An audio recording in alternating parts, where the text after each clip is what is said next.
Oh well, the next dictator of Uganda is going to be wild.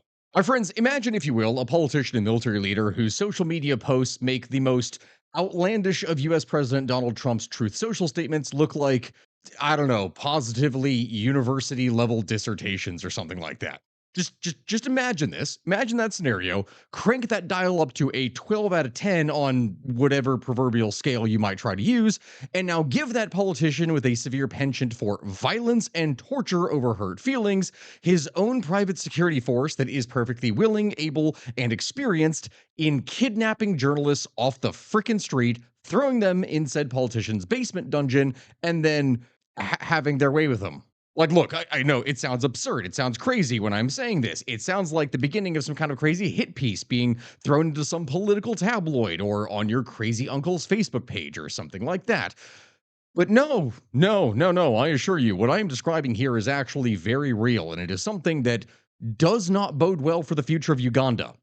I say this because, my friends, General Muhoozi Kainerugaba, the son of the current president of Uganda, and yes, I am using air quotes there, is set to become the next leader of the country as his ailing father continues to age.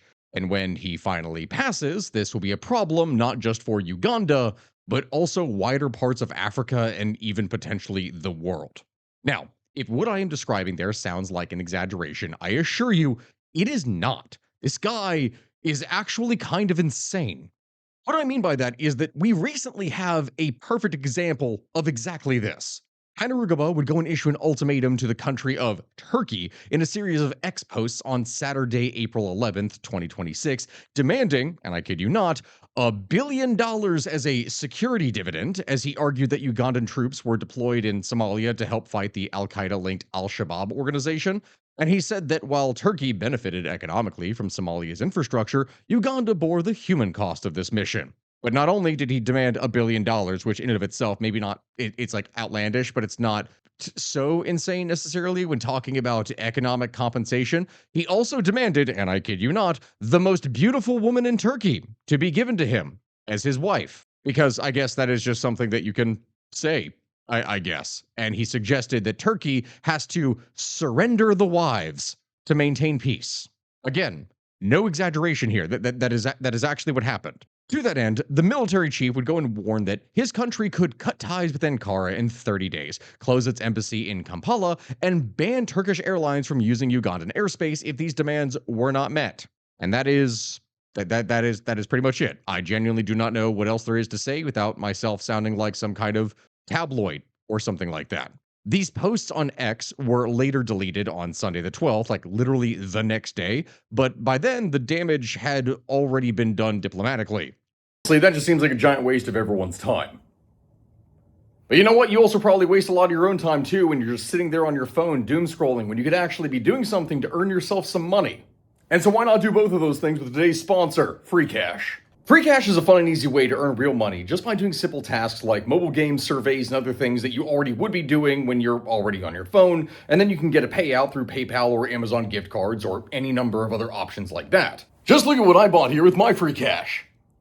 Okay, no, it's not going to be anything like that. I'm wearing the suit for my sister's wedding, but I did actually get breakfast this way. Not bad. And I think that's really what it is that I need to focus on here. I need to let you know that free cash is not something that's like a replacement for a job or anything like that. That is definitely not the case. You're not going to get rich off of this.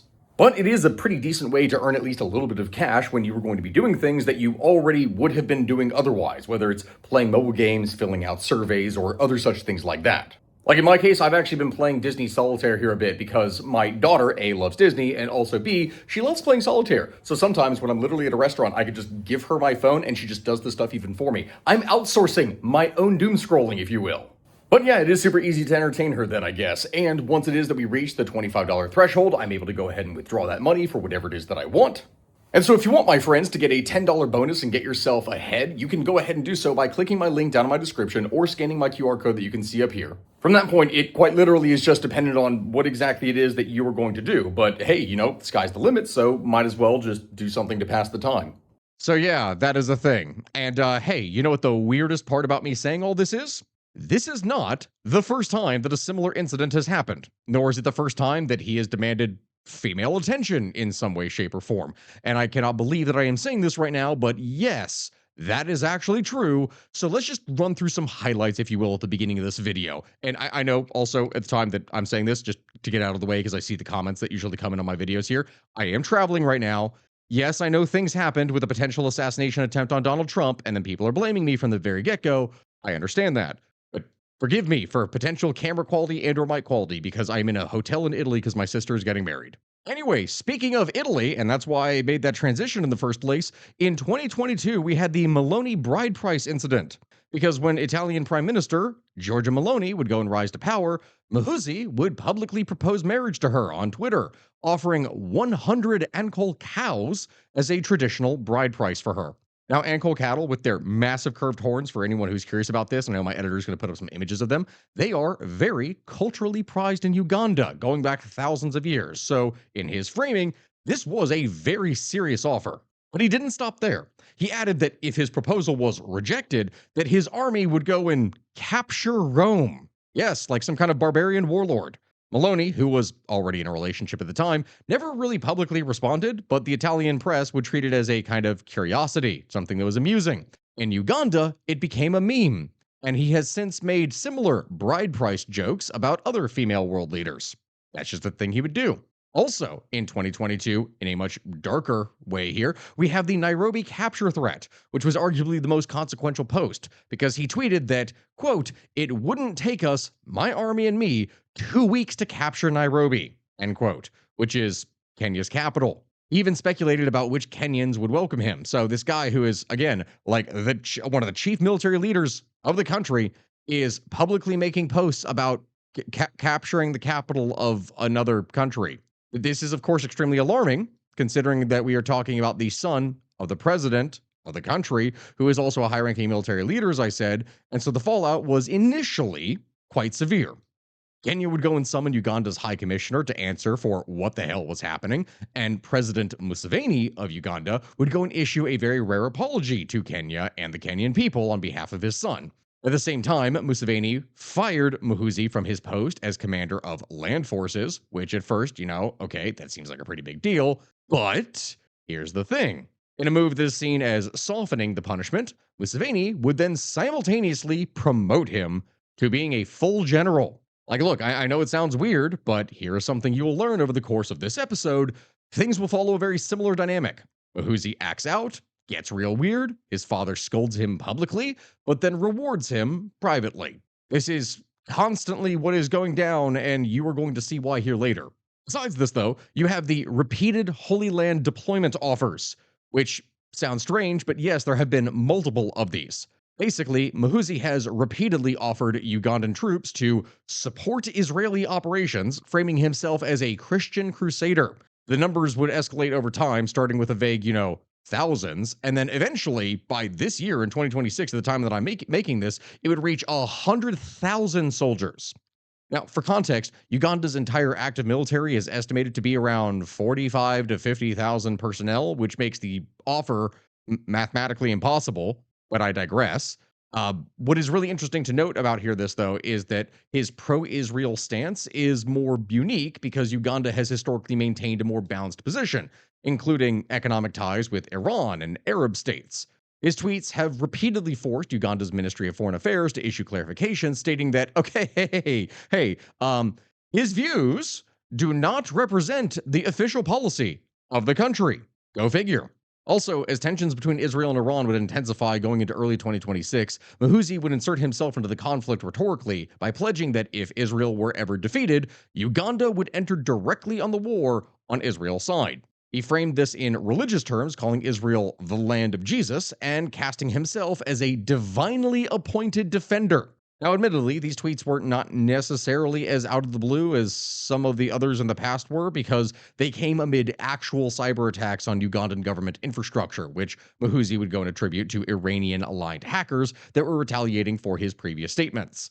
He vowed strong action, but then provided no actual specifics on what would be done, or when, for that matter. So yeah, and now there's the whole Turkey incident. Mind you, what I have just listed here, my friends, are a few examples of the practically endless pool of examples that I could draw from. It sounds funny, it really does, but Underlying all of this is a sense of severe worry for what a Uganda under the leadership of Muhoozi could actually bring. Because unfortunately, we're not just talking about a war on Twitter, a war of words, or anything like that. This is a man who has actively gloated in 2025 about kidnapping an activist of his country's opposition party and then keeping them locked up in his basement.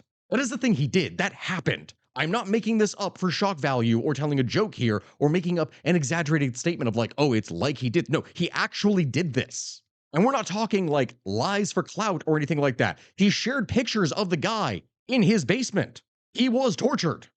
Really, one can only imagine what the future is going to bring if Muhoozi ever does truly take power. But at this point, my friends, you may be wondering, how is any of this possible in the first place? How did we get here? What is going to happen next? Well, as always on the history of everything, we're going to need to take a step back and explore some context. We need to ask what led to the rise of General Muhoozi in the first place, and why does it seem like every aspect of the Ugandan state is being molded specifically for him to take charge? To that end, what it is that we need to do right now is we need to go back, not just to the entrance of Muhoozi into politics, but his father and the dictator that came before him, Idi Amin, the monster of Africa. What you're going to find, unfortunately, and I know that this is going to be a long episode, is that this right here is nothing new for Uganda. But to get to that, I have to actually explain a lot of context here. Now, I did do a full episode on the History with Stakui page that is dedicated to Idi Amin. For more context on this episode in specifics, you should probably go check out that channel where we were doing pure history and not just geopolitical content. But to give a brief overview for those of you who won't, Uganda has had a very unpleasant history with many brutal strongmen ruling the country like mad kings. This won't be the first time that this has potentially happened. So yeah, we will now speed run through said history so you know where exactly it is that we are coming from. Basically, before European arrival, the region that is now called Uganda was home to several powerful kingdoms, most notably Uganda, Bunyoro, Anankole, and Toro.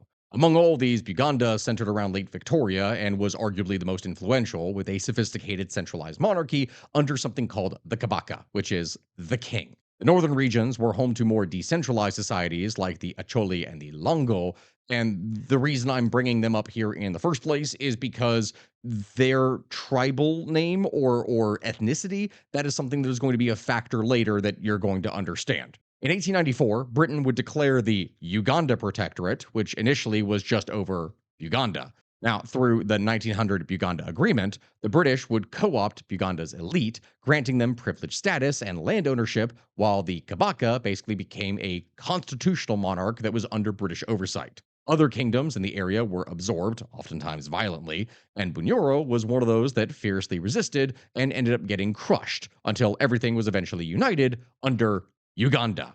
Now, from here, a number of changes would come to the territory over the next half century. And again, we are speeding through all of this. The British would import Indian laborers to build the Uganda Railway from 1896 to 1901, and this would create a lasting South Asian merchant class, which is very important. Cotton was introduced as a cash crop, followed by coffee, and wealth from cash crops started to flow into and then at the same time from that out of the country. Governing wise, the colonial administration would use a system of indirect rule, especially favoring Buganda chiefs. Along with that, northern Ugandans, especially Acholi and Langi, were heavily recruited into the military and the police, while southerners tended to dominate commerce and education, which was a divide that eventually would have catastrophic consequences. But hey, I do not want to go too heavy here on foreshadowing, but that, again, I had to mention this because those names are going to come up later as you're going to understand. Anyway, there's this little thing called World War II that happens, and then decolonization, and you all know how that goes if you've watched my channel before and any of my other videos on African states. Uganda would gain independence on October 9th, 1962, with Milton Obote, Alongo from the north, as prime minister, and Kabaka Mutesa II of Uganda as the ceremonial president. And everyone was super totally happy and jazzed to create a great future for all the people of Uganda, and they all lived in peace and harmony forevermore, and that is how we got a modern stable democracy. Did you believe me? No, you should know better by now. The political alliance between these two quickly collapsed, and in 1966, Obote would go and suspend the constitution. He would attack the Kabaka's palace with troops led by a young army commander by the name of Idi Amin, and he forced Mutesa into exile, where he died in 1969. Now, Obote would abolish all kingdoms in 1967, and he pushed more leftist policies under the Common Man's Charter, nationalizing major industries.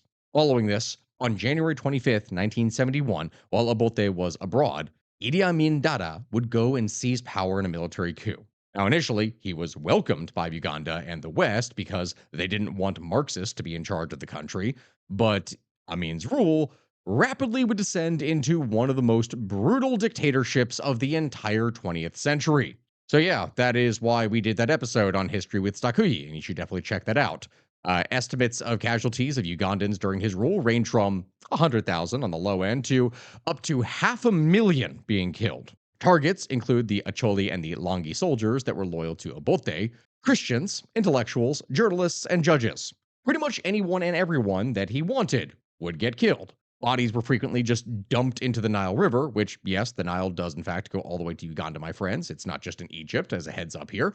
But along with straight up killing people, Amin would also expel approximately 80,000 South Asians, giving them 90 days to leave the country. Their businesses, because remember these were the merchant class of society, were then handed to Amin's cronies, which devastated the economy because they had no idea how to actually run anything or do anything. Coffee exports were stolen for personal enrichment, inflation would soar, basic goods disappeared. But hey, it doesn't really matter because Idi Amin would go and declare himself to be the conqueror of the British Empire and also the King of Scotland. That happened. Yeah, things sucked for a while. And I know we're skipping through a lot of this here because there's a lot more detail, but we did an entire episode on that. But what ultimately did Idi Amin in was a terrible military choice. Amin would go and invade the Kagera region of Tanzania, and their president, Julius Nyerere, who I actually did another episode on here before, he retaliated with a full-scale invasion of Uganda supported by Ugandan exiles. Kampala, the capital of Uganda, would then fall in April of 1979, and Amin would flee to Libya, then Saudi Arabia, where he ultimately would die in 2003. So, okay, awesome. All right, this is where everything gets super nice and everyone loves each other again, and it's all fixed. It's all better, right? The dictator is gone. No, again, you should know by now, it does not work like that. When Tanzanian forces and Ugandan exiles would drive Amin out in April of 1979, Uganda was basically a shattered country. The economy was in ruins, its institutions were destroyed or non existent, hundreds of thousands of people were dead, and deep ethnic and religious wounds remained. What followed was nearly 7 years of just nothing but political musical chairs and renewed bloodshed. In March of 1979, Ugandan exile groups would meet in Moshi, Tanzania, and they would form the Uganda National Liberation Front, or UNLF, as a coalition government in waiting. This umbrella would include future luminaries like Museveni, the then leader of FRANASA, the Front for National Salvation, and Obote loyalists. Here, Yusuf Lule, a respected Muganda academic and former Makerere University principal, was chosen as a compromise president. He didn't really satisfy anyone, but he was someone that at least all the sides could sort of get behind. But he was very politically inexperienced and tried to consolidate power by reshuffling the cabinet without consulting any of the National Consultative Council, the NCC. And this pissed a lot of people off. So after just 68 days, the NCC removed him on June 20th, 1979. Many Baganda people saw this as just another humiliation of their people, which would only deepen sectational grievances. After this, Godfrey Binaisa, a lawyer and former attorney general under Obote, would replace Lule, and he attempted to ban political parties, proposing a no-party democracy, and tried to remove Brigadier David Oyete Ojok, the powerful Langi chief of staff that was loyal to Obote. Remember, the reason I'm bringing all this up with like Langi, Acholi, and other people, these are the tribal groups, is because the ethnic makeup here is very important for how people are reacting to things. And this is something that triggered his downfall. The military commission, chaired by Paulo Mwanga, who was also an Obote loyalist, with Museveni as vice chair, would go and overthrow Binaisa in May of 1980. The commission effectively would run Uganda until elections were able to take place that December, and this had been the first elections that took place in the country since 1962. 18 years. From this, Four parties would go and compete. You had the Uganda People's Congress, the UPC, that was under Obote. You had the Democratic Party, the DP, under Paul Sesmogerere, and the Uganda Patriotic Movement, the UPM, under Museveni, and then the Conservative Party, the CP. Now, as the election wore on, early returns suggested that it was a DP victory, but Paulo Mwanga, chairing the military commission, he decided to seize control of the vote counting and decreed that only he could announce results. And after he did this, surprise, surprise, he declared the UPC the winner. Again, he was a loyalist of Obote in the first place. So, yeah, surprise, surprise. International observers would go and give a mixed verdict on what they thought of the election, but most Ugandans considered it to be completely and utterly stolen. As it is, Museveni's UPM would only win one seat in parliament, and he was furious. He had previously vowed that if the election was rigged, he would go to the bush. And that is exactly what he did, launching the Bush War that would go on for the next 5 years. On February 6, 1981, Museveni and 27 men, as it was called the famous 27, would go and attack the Kabamba military barracks, launching the Popular Resistance Army. And this would soon merge with Lule's group to become the National Resistance Army, the NRA, with the National Resistance Movement, NRM, as its political wing. What we saw here, my friends, was a war that was fought primarily in the Luwero Triangle, the area that is north of Kampala between Kampala Gulu and Kampala Hoima roads, something that was populated mainly by Baganda peasants. Now, the response to this from the new government was extreme, to put it mildly. The Uganda National Liberation Army, the UNLA of the government, which was dominated by Acholi and Langi soldiers, would conduct brutal counterinsurgency operations. Villages were burned, civilians massacred, and an estimated 300,000 Ugandans died in Luwero alone. Skulls displayed at Luwero today are still a national memorial, and the Red Cross estimates that 750,000 people had been displaced into protected villages from which they were heavily abused. Amnesty International would document systemic torture at places like the Nile Mansions and Lubiri Barracks. It was not a good situation, and this went on for years. As it was, by 1985, Obote had potentially killed as many or even more Ugandans than Idi Amin did. We don't really know. That's saying something. But he was not going to last forever, because tensions within the UNLA would explode over ethnic favoritism. Obote, who was a Langi, was accused of favoring Langi officers over Acholi after the 1983 death of Oyiti Ojok in a helicopter crash. On July 27, 1985, Acholi generals Bazilo Olara Okello and Tito Okello would go and overthrow Obote, who would flee to Zambia and ultimately die in 2005. Tito Okello's junta, which took over the country at that point, tried to negotiate with the NRA in Kenya, and this was something that was mediated by President Daniel Arap Moi. A power-sharing agreement was signed, technically speaking at this time, but neither side actually trusted the other, and so Museveni would just use this pause to regroup his forces, and in 1986, the NRA would break the ceasefire, capturing Kampala on January 26th of that year.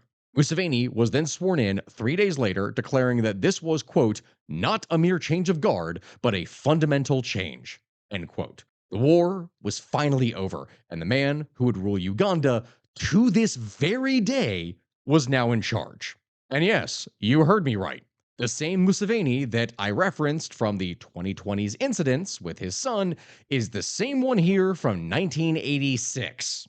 Now you can probably understand why it is that I had to go into all this detail about that far into the past, because this is how the guy who's currently in charge got in power in the first place. Now you might be thinking, Stack, okay, how does a president get elected that many times to rule the country for over 40 years? And the answer is, well, you do a lot. The thing is, when I'm describing this here, my friends, Museveni inherited a destroyed country, and his initial approach to the first decade of his rule was actually quite pragmatic and impressive. First up, the major change that he made to stabilize the country was launching something called no party movement democracy. where in this, Museveni essentially argued that political parties in Africa were always going to be ethnically and religiously divisive. They were things where you would have political parties that were entirely based around one ethnicity or one religion. And yes, there could be a little bit of overlap, but primarily this was something that was always going to keep the country divided. And that was not something that he wanted. So he banned party activities and instituted the movement system, where individuals competed on personal merit, not something that was tied to their tribe or party. Critics would call it essentially a one party state in disguise, but he argued that it was something that was necessary for the country. At the same time, he made what was called resistance councils, basically a pyramid of local councils that were village to district that were created that would provide genuine grassroots participation in local government, which was actually kind of a real innovation for the country. Along with this, he had a 10-point program that was launched. The NRM's manifesto would promise democracy, security, national unity, independence, social services, ending corruption, healing war wounds, social justice, regional cooperation, and a mixed economy. That was the goal. That was the 10 points. But that is something that would take time to manifest. But really, all things considered, not a bad start. But while it is that the South stabilized, the North would basically explode. Defeated UNLA Acholi soldiers would flee to Sudan, regrouping as the Uganda People's Democratic Army, the UPDA, and beginning what was called the Northern Wars. Conflicts that would basically go on until the mid 2000s. More dangerously, a spirit medium by the name of Alice Alma Lakwena would go and raise the Holy Spirit movement. And this, I'm not exaggerating when I'm talking about this, and I know that I'm going to be making a series of shorts talking about things like this. This is another one of those spiritual movements that popped up in Africa where this person claimed that she could make her followers immune to bullets. Like they could be bulletproof if they were anointed with shea butter. And I'm not kidding about that. There are way too many examples of exactly stuff like this in history that is just too darkly funny. With these newfound spiritual powers, her army would go and march on Kampala in 1987 and was ultimately crushed near Jinja.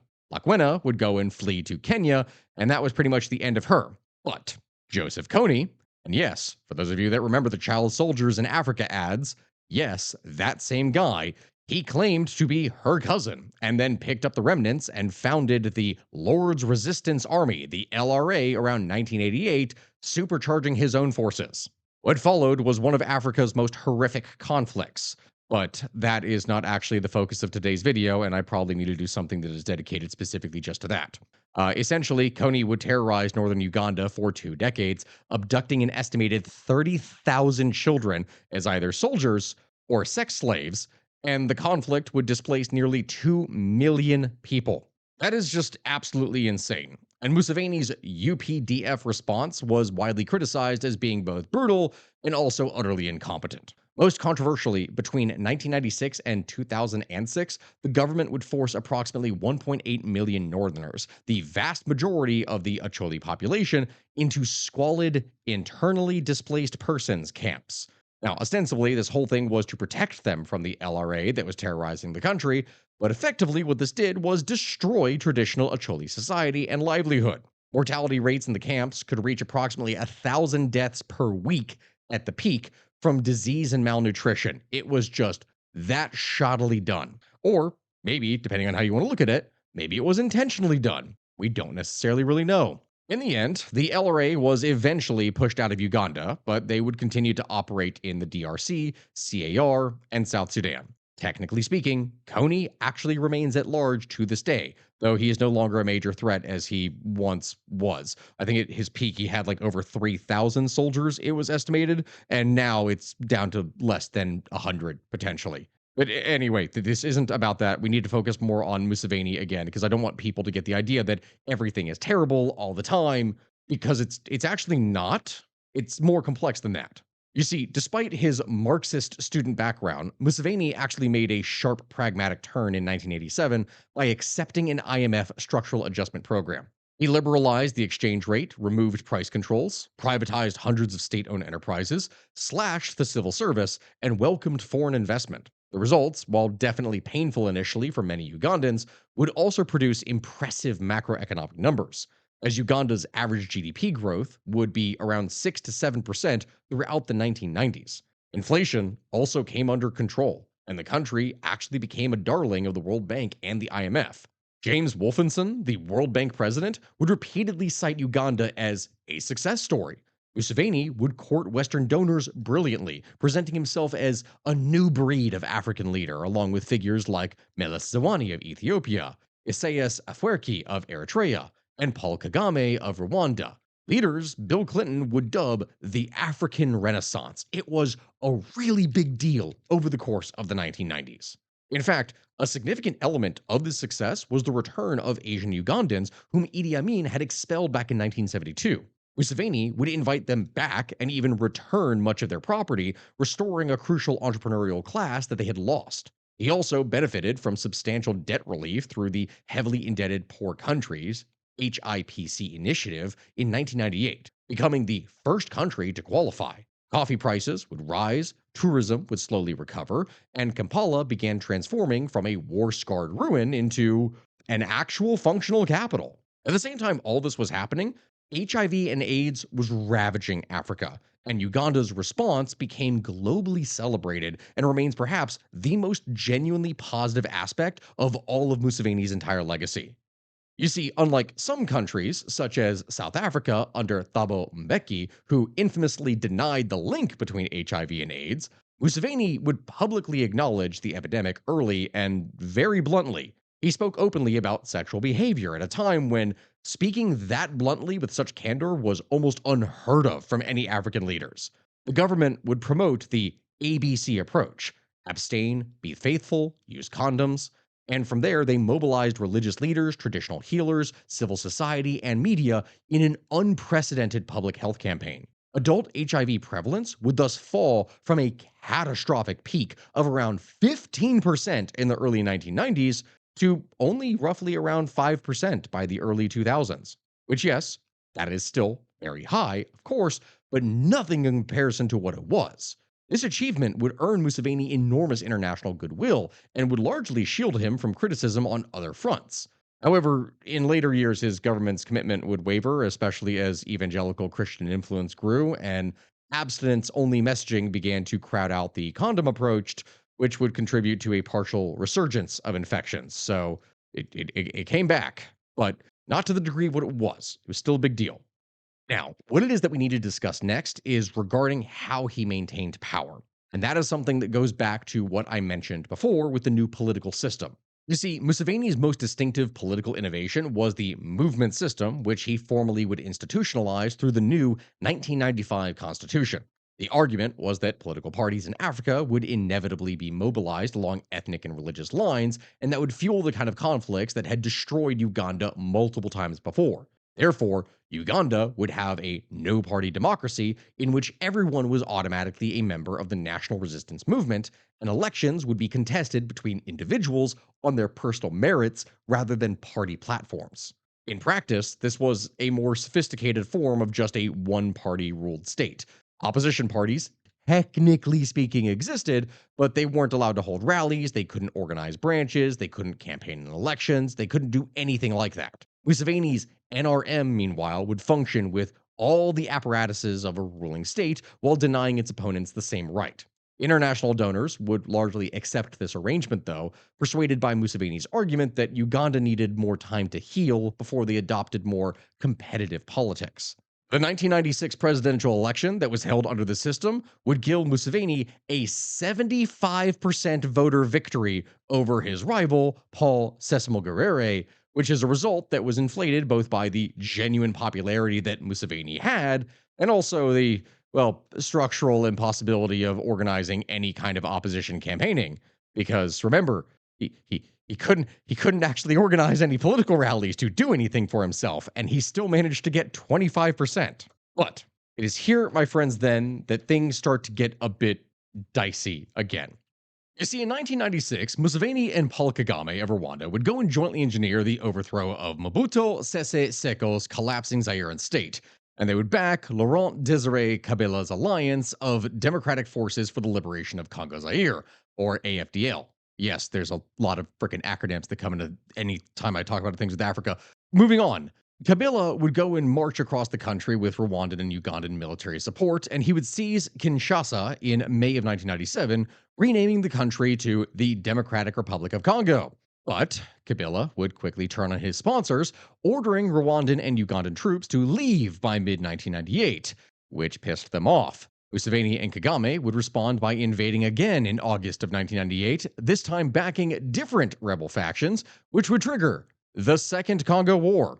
Yeah, that is a conflict I've talked about here before that would draw in 9 African countries: Angola, Zimbabwe, Namibia, and Chad backing Kabila, while Uganda and Rwanda would back various different rebels. Estimates of total deaths from violence, disease, and displacement would reach 5 million frickin' people, making it the deadliest conflict since World War II. And that, yeah, and that's recent. During this period, Museveni and Kagame would have a bitter falling out. Their proxies would compete for territorial control and access to Congo's vast mineral wealth, their gold, diamonds, coltan, and timber. The two former allies' forces actually fought each other in the Congolese city of Kisangani in 3 separate clashes in 1999 and 2000, with hundreds of civilians getting killed in artillery duels between Ugandan and Rwandan units in a foreign country.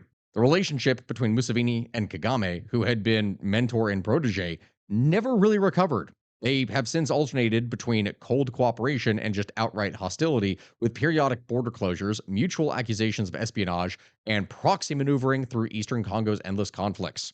Yeah, it's not a fun time. And it's really from this point that the 2001 election would mark the beginning of Museveni's gradual transition from a celebrated reformer to more of an entrenched ruler. His challenger was a guy by the name of Colonel Kizza Besigye, who had been Museveni's personal physician during the Bush War and a founding NRM member. Besigye would go and publish a scathing internal critique of the NRM in 1999, alleging that it had largely abandoned its democratic principles and was being corrupted by personal rule. He resigned from the army to challenge Museveni directly, and this campaign was extraordinarily ugly. Bisegye's rallies were broken up by security forces, his supporters were arrested, and Kalangala Action Plan militias would terrorize opposition activists. As a result, Museveni would win with 69% of the vote, and Bisegye was charged with both assault of the intimate variety as well as treason against the country, charges that were widely seen as nothing more than politically motivated. Bisegye would flee into exile in South Africa from that point. And this, my friends, is something that really establishes the template for how Ugandan elections would work going forward. You have a regime that, technically speaking, allowed opposition to exist on paper, but it used the security services, the courts, and the selective violence to ensure that those opposition forces never had actually any power or ability to win.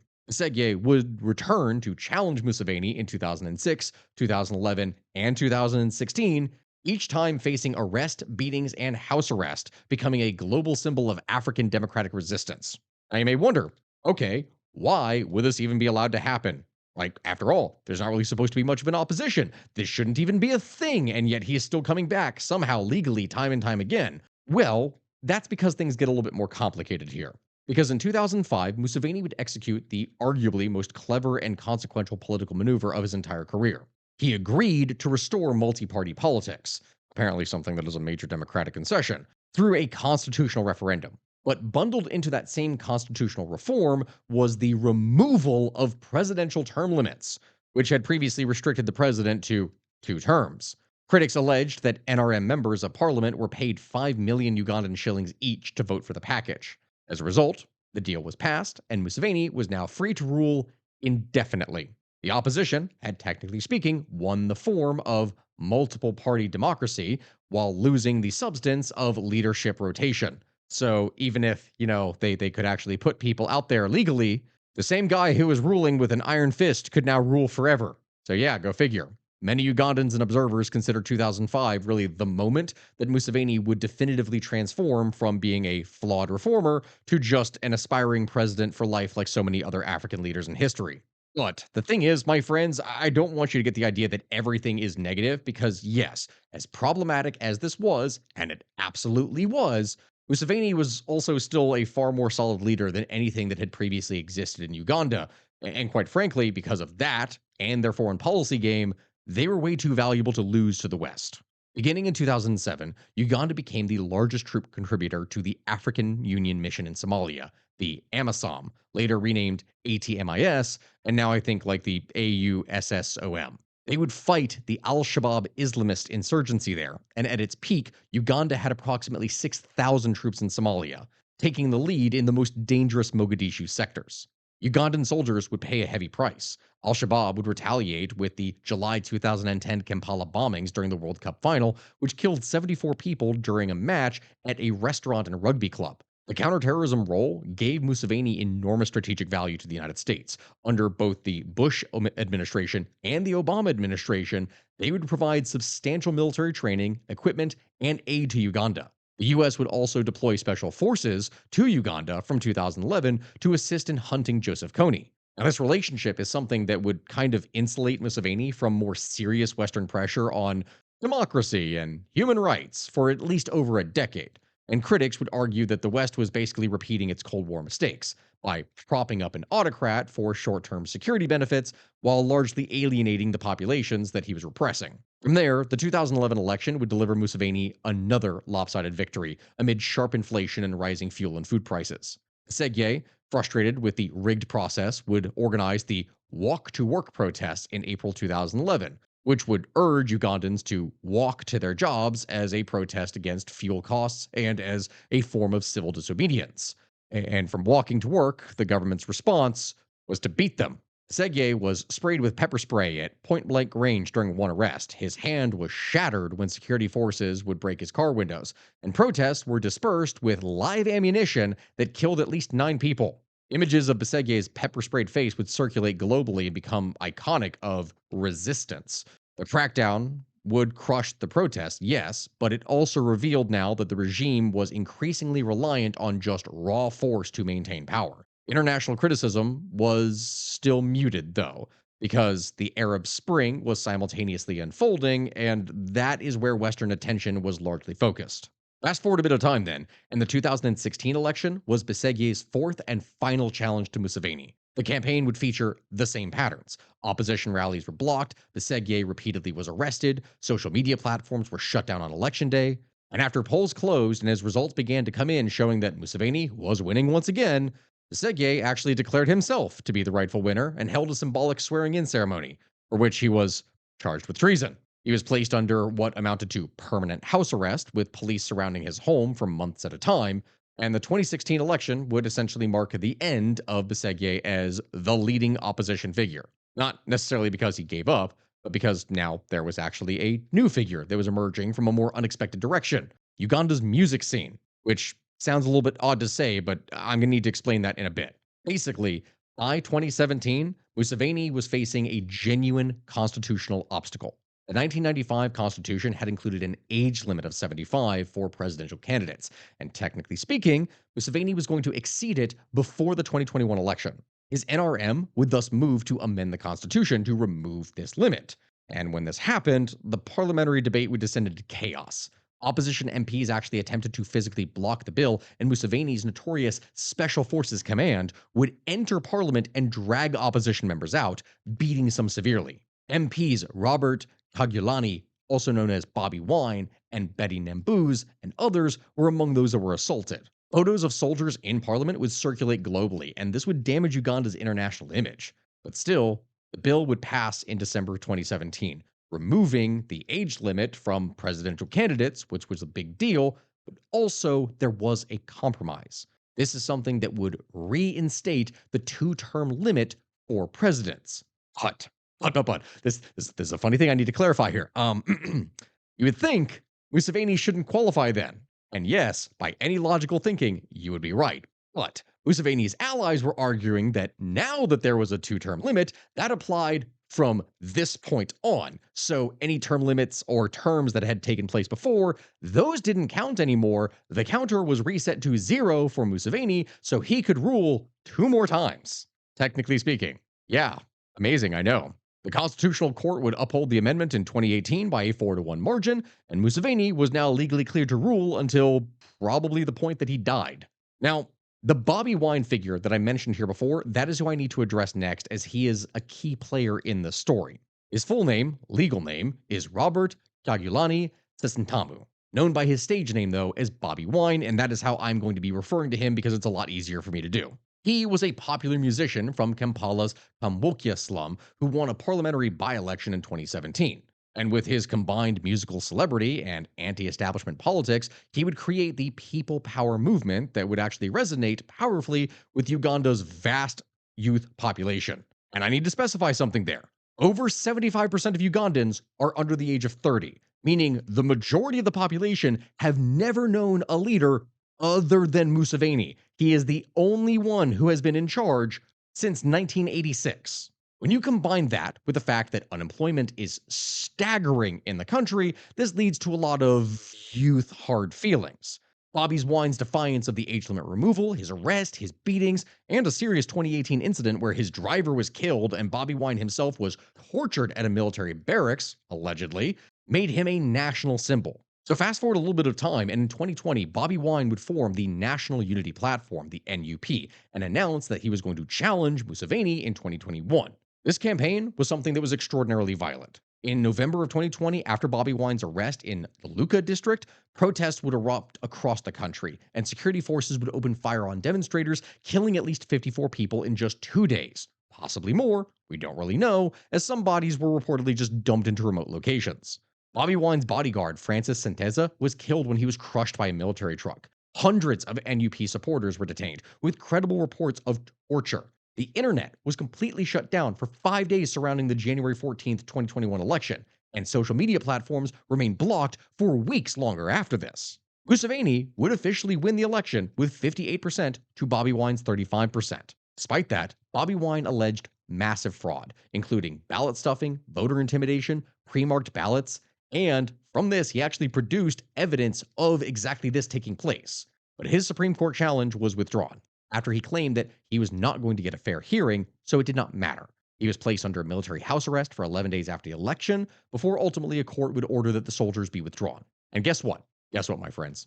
That was something that was basically repeated again here this year in 2026, at the time I'm making this video, in January, when elections would once again take place, and once again, surprise, surprise, Museveni was declared the winner, thus getting his 7th term in office and officially surpassing 40 years of rule. The weeks leading up to the election were marred by rights abuses. Security officers were reportedly beating and arresting hundreds of people during opposition rallies, they were indiscriminately firing tear gas, and they were kicking and slapping journalists that were trying to cover the events.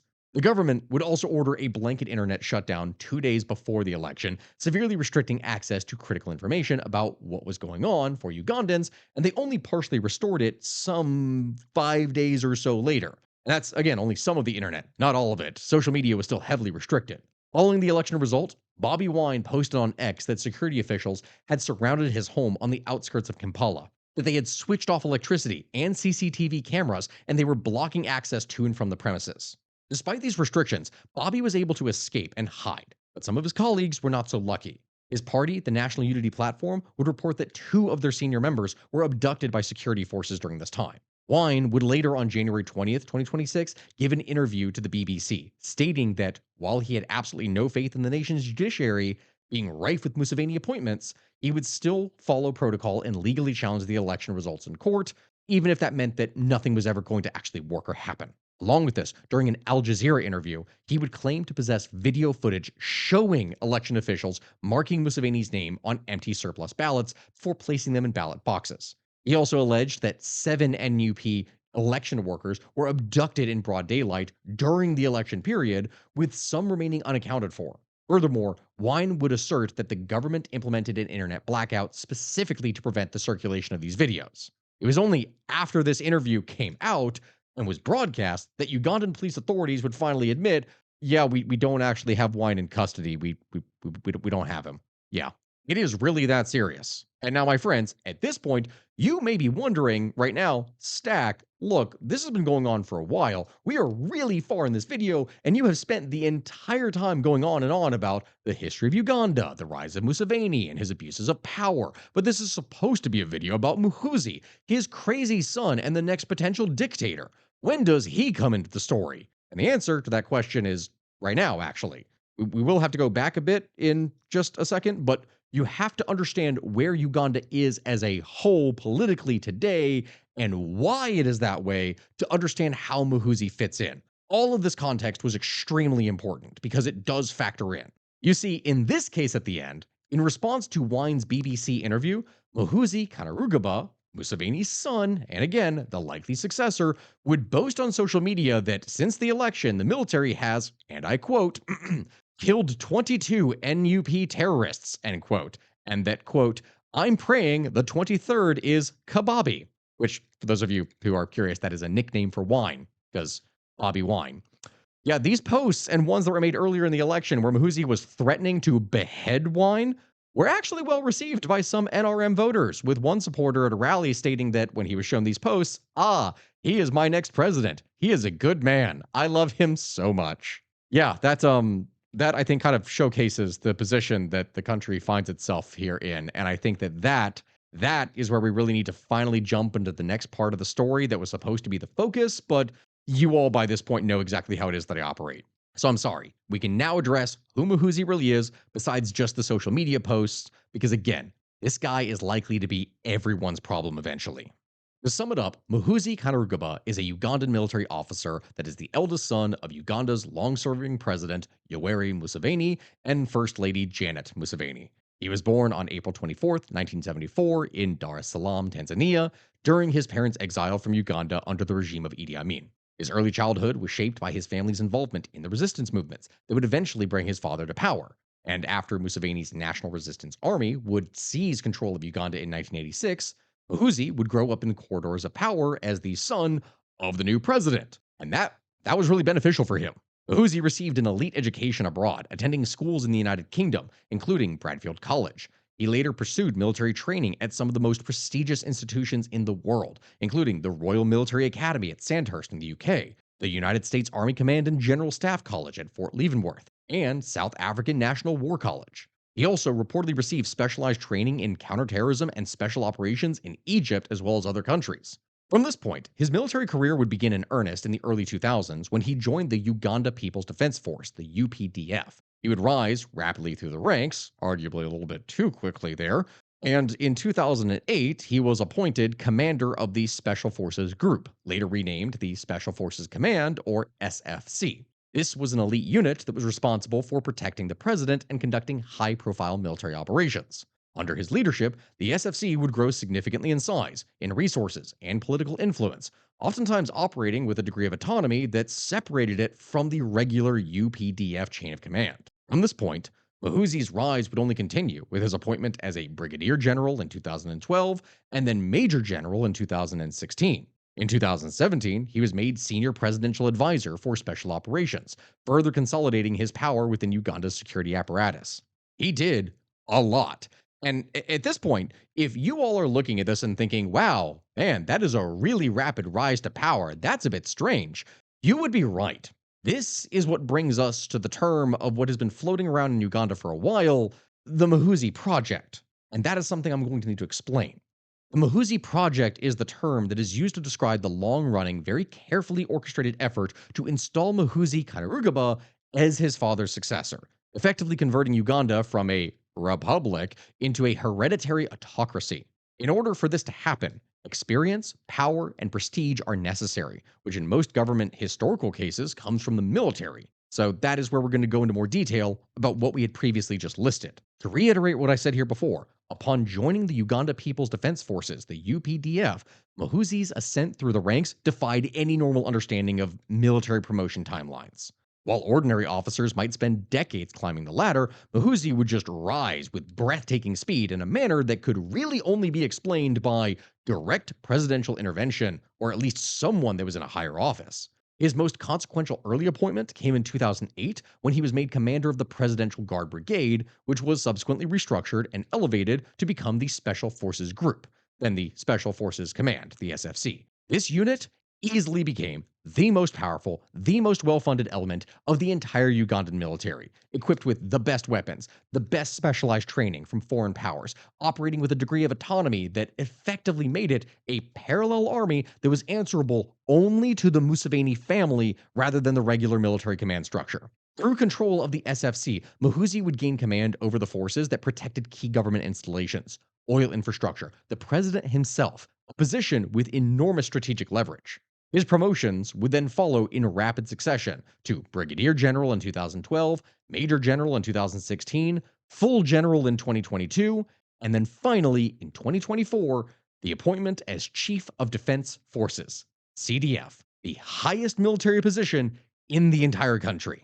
Each promotion would provoke outcry from opposition figures and independent observers who pointed out that Muhoozi was definitely leapfrogging way more experienced officers who had served longer or seen more combat. The cumulative effect, though, was unmistakable. By the mid 2020s, Muhoozi controlled, or had controlled, virtually every consequential military command in Uganda, giving him kind of the institutional power that succession typically requires. But even when I say this, that does not necessarily mean that a succession is actually being sought, right? Here's the thing.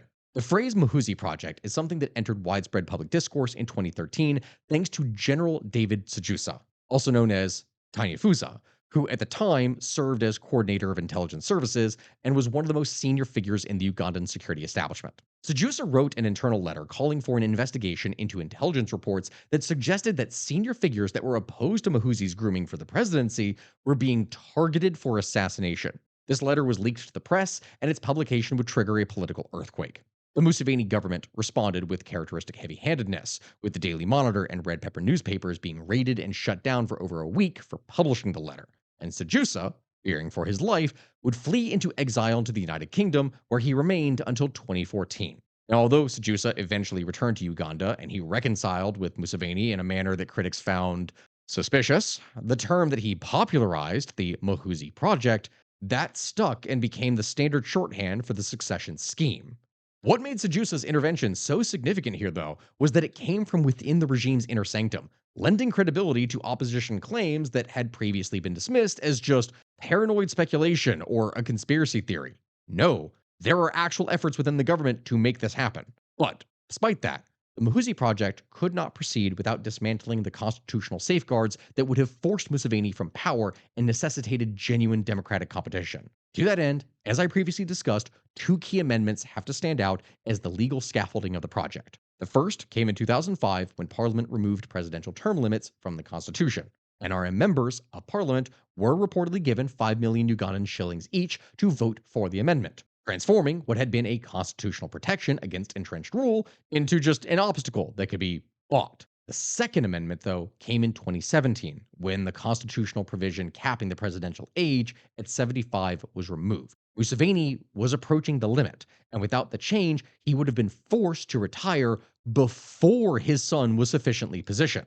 The parliamentary debate over this amendment became infamous when soldiers from the SFC would storm the parliamentary chamber and physically beat opposition MPs that were attempting to block the vote. Several MPs were hospitalized with serious injuries, and the violent images that were broadcast around the world made it clear that the regime was prepared to use raw force to keep Museveni, and then, by extension, his son and his project, in power. But then that is where things actually get a bit weird here again. Because, my friends, when I'm going and describing this, what makes the Muhoozi Project especially unusual among African succession schemes, mind you, there's a lot of these, is the heir apparent's bizarre and often inflammatory public behavior, especially on Twitter or X, where he maintains an active and uncensored presence. Unlike other dynastic successors who typically cultivate very carefully managed public images, Muhoozi has tweeted threats about invading neighboring countries, declaring admiration for Vladimir Putin and various other authoritarian leaders. He has expressed open support for Russia's invasion of Ukraine. He has made strange personal comments about foreign politicians, including Italian Prime Minister Giorgia Meloni, and the marriage offer. In October of 2022, he threatened that he was going to capture or could capture Nairobi within 2 weeks with his army, triggering a serious diplomatic crisis with Kenya. Museveni was then forced to publicly apologize to the Kenyan president, William Ruto, and Muhoozi was punished for this by being removed from his position as land forces commander, but then he was promoted to become a full general, so it doesn't matter. He has threatened to behead opposition leader Bobby Wine. He has mocked exiled Ugandans, threatened journalists. He has made dozens of statements that would have ended the career of just about any officer in any normal military around the world. Hell, again, this guy has actively tortured people in his basement. That is something that he has done, kidnapping people, and he just gets away with it.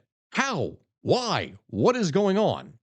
Well, this erratic behavior has been variously interpreted by different people. Some analysts believe that Muhoozi suffers from genuine psychological issues that are exacerbated by reported alcohol use. Others, though, see a bit more method to the madness. They believe that the outbursts serve to make Muhoozi more unpredictable and dangerous to potential rivals, while signaling to the regime's hardline base that he will not be a reformist, so people don't cross him. Still, others suggest that the tweets are even more deliberate and designed to shift attention and normalize his unfit behavior over time. That way, he can act as crazy as it is that he wants when he is actually in charge, and people won't see that as anything different versus what was already going on. Whatever the interpretation, the contrast with his father's way more calculated public persona is stark, and many Ugandans privately wonder whether or not he is genuinely fit to rule, which he probably is not. But that does not stop him from pursuing political ambitions. When I say this, it is a very interesting thing because despite Ugandan law explicitly prohibiting active duty military officers from engaging in partisan politics, Muhoozi has spent years building what is effectively a political base under the banner of the MK movement, the Muhoozi Kainerugaba movement. This movement's official line is that it is a youth empowerment and patriotic mobilization initiative, but its functions have been transparently political. Muhoozi has held large rallies attended by thousands of supporters, distributed cash and goods, and made statements that are indistinguishable from campaign speeches. His birthdays have been marked by enormous public celebrations, attended by senior government officials, foreign dignitaries, military leaders, and more, transforming what should be a private family event, or with friends, into demonstrations of political power and loyalty, where if you are not loyal, if you do not go, that is something that is a problem for you. The MK movement gives Muhoozi a populist platform to compete with the genuine grassroots energy of opposition movements like Bobby Wine's National Unity platform, even as the legal and constitutional restrictions on his political activity are openly flouted because, again, he is legally not actually allowed to do any of these things. But how? Why? Surely one man cannot do all of this, right? He does not have that much power. And yeah, that's right. Although this project bears Muhoozi's name, it is sustained by a much broader family and clan network that has captured Ugandan state institutions for over 4 decades. First Lady Janet Museveni serves as the Minister of Education and Sports, a position from which she controls vast budgets and patronage. Various in laws, cousins, and members of the Banyakole Bahima ethnic group from the southwestern Ankole region occupy key positions throughout the military, intelligence services, central bank, judiciary, and parastatal corporations. Special Forces Command, the Military Intelligence, the CMI, the Internal Security Organization, the ISO, and the Chieftaincy of Military Intelligence have all become tools, not just of the state in any neutral sense, but of the regime's continuity, of the family. These agencies have been credibly linked to vast underground arrays of safe houses, these being unofficial detention facilities where opposition supporters, journalists, and activists are taken for interrogation, or torture, or even in some cases, extrajudicial killings.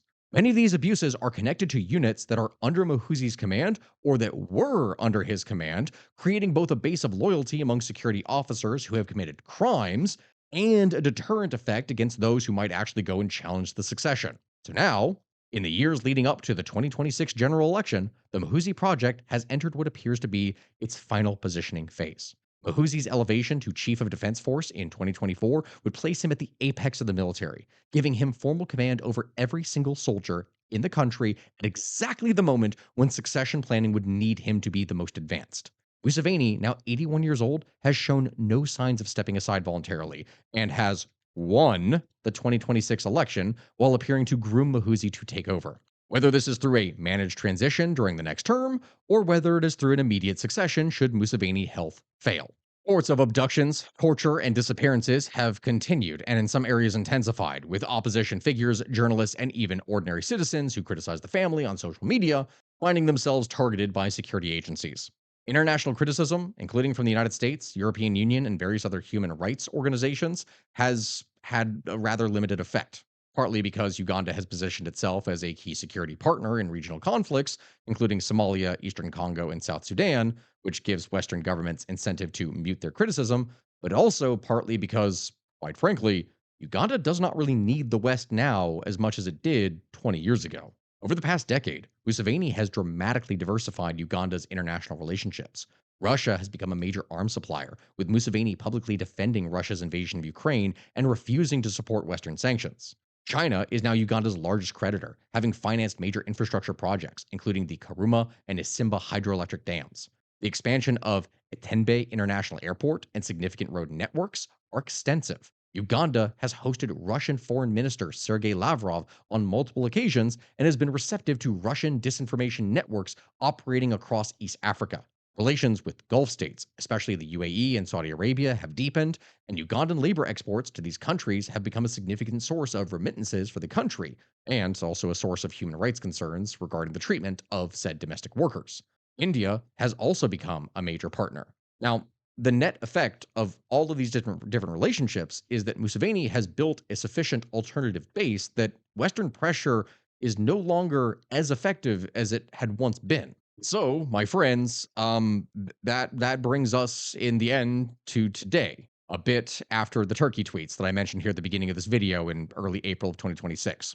As of 2026, Museveni has ruled Uganda for 40 years. He has buried two generations of opposition leaders. He has outlasted multiple American and European administrations. He has survived insurgencies, election challenges, sanctions, international criminal proceedings against his regime.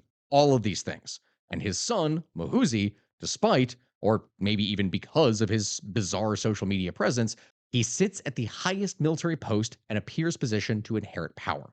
The regime's apparatus of control, the security services, the patronage system, the constitutional engineering, the foreign alliances, all of this appears to be formidable and sets him up perfectly, along with, of course, the opposition being contained. But that does not mean, none of what I'm describing here means, that Uganda is set to be stable.